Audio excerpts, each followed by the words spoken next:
रामपुर गांव में एक रात बहुत जोर की बारिश होती है। चारों तरफ आंधी तूफान चल रहा होता है।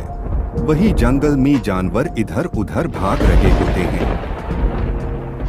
तभी वहां पर अचानक से कुछ होता है और वहां एक पेंगुइन आती है और गांव की तरफ जाने लगती है। तभी इसको देखते ही कुत्ते जोर जोर से भौंकने लगते हैं। अगली सुबह जैसे होती है, राजू और रानी टहलने के लिए निकलते हैं। आज का मौसम बहुत ही अच्छा है राजू। हाँ रानी, एकदम सुहाना लग रहा है। तभी इनके सामने पेंगुइन आ जाती है। ये पेंगुइन हमारे गांव में कैसे आ गई राजू? हाँ रानी, पर देखो तो ये कितनी मासूम लग रही है। क्यों ना इसको हम अपने घर लेते जाएं। अचानक ये पेंगुइन बड़ी होने लगती है।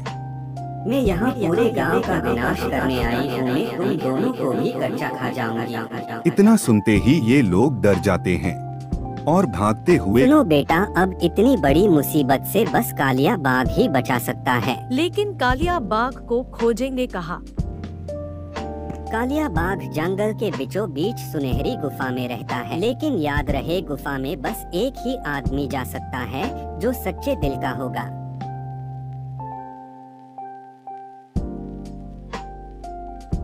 ये बात है तो रामू जाएगा।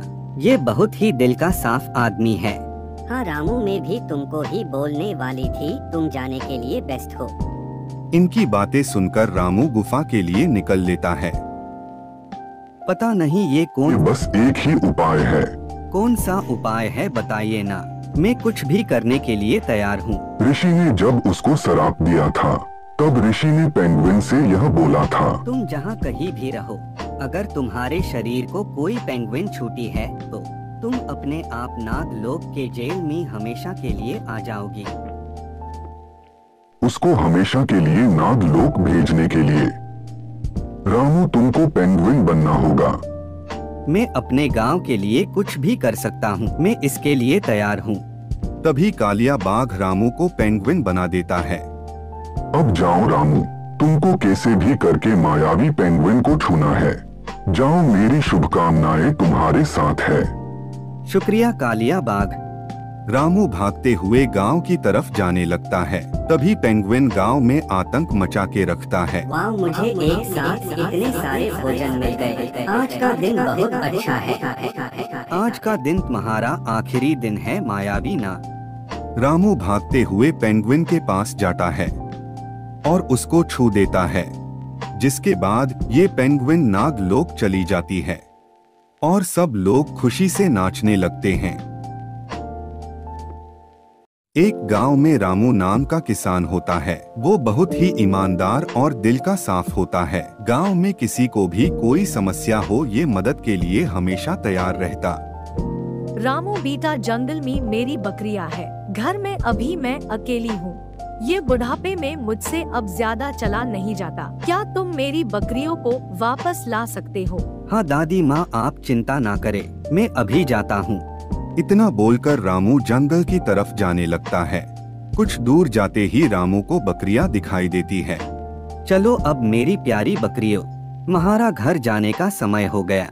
इतना बोलकर रामू बकरियों को लेकर घर की तरफ निकल लेता। रामू घर की तरफ जा ही रहा होता है कि उसको सामने से एक सेठ आता हुआ दिख जाता है। क्या बात है सेठ जी, आज आप बहुत खुश दिखाई दे रहे हैं। हाँ रामू, आज मैंने एक कस्टमर को 2 लाख का चुना लगाया और आज मार्केट भी अच्छा था। इतना बोलकर सेठ जाने लगता है। ये सेठ इतना बुरा कर्म करता है, उसके बाद भी ये हमेशा खुश रहता और मैं हमेशा सभी की मदद करता, लेकिन एक एक पैसे के लिए रो रहा हूँ। ये मेरे साथ ही क्यों भगवान। रामू तालाब के किनारे बैठा होता। तभी तालाब रामू से बोलता, क्या बात है रामू, तुम इतने परेशान क्यों हो? तुम बहुत ही ईमानदार और एक अच्छे आदमी हो। बताओ ना, क्यों इतना परेशान हो? पैसों की बहुत समस्या है और 2 दिन के अंदर स्कूल में पैसे देना है। समझ नहीं आ रहा पैसों का इंतजाम कहाँ से करूँ। बस इतना सा बात, तुम आराम से घर जाओ और ज्यादा टेंशन नहीं लेना। ऊपर वाला सब ठीक कर देगा। उसके बाद रामू मायूस चेहरा लेकर घर की तरफ जाने लगता। ये जैसे ही घर पहुंचता, अरे बाप रे, इतना पैसा कहाँ से आया? मैं आपका ही इंतजार कर रही थी। आपका एक दोस्त आया था, उसने बताया आपने उसको आज से कुछ साल पहले कर्ज दिया था, वही कर्ज लौटाने आया हूँ। इतने पैसे कर्ज? उसने मुझे एक ही नोट दिया था, लेकिन ये अपने आप दोगुने होते जा रहे हैं। लेकिन राजू की माँ, मैंने आज तक किसी को कोई कर्ज नहीं दिया है। लगता है जादुई तालाब ने हमारी मदद की है। इतना बोलकर रामू खुशी से जिंदगी जीने लगता।